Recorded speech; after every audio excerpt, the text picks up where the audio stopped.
Поплавата од Предвадена сериозно ја оштети железничката пруга помеѓу Лисиче и Драчево. Според Македонски железници и инфраструктура, неправилностите по течението на реката во погорниот дел предизвикале водата да го промени текот и да удри директно во пругата.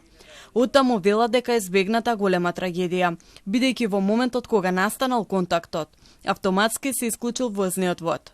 Столбот што е на контактна мрежа е 25 киловолти, односно 25.000 волти што ги имаме во домакинството се 220, колку гледачите да направат споредба.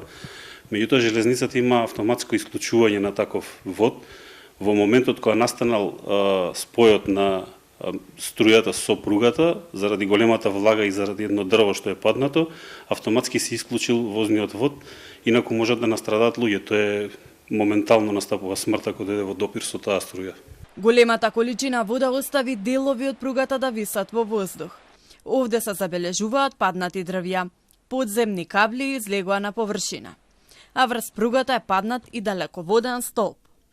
Водата од Маркова река го поткупала земјиштето под железничката пруга, а паднатите дрвја дополнително го штетиле теренот. Надлежните информираат дека патничките возови сега се обраќаат по измената траса. Ова важи за релациите Скопје-Гевгелија, Скопје-Велес и Скопје-Битола. Наместо да одат директно возовите од Драчево-Лисиче за Скопје, се пренасочуваат од Драчево преку товарна станица Ранжирна Трубарево, Маџари и влегуваат во Скопје. Се работи за патничкиот сообраќај, бидејќи товарен сообраќај на овој дел не се одвива. Обилните врнежи излеа Маркова река Предвадена, поплавувајќи подруми, гаражи и ниви, во Батинци, Киселавода и аеродром.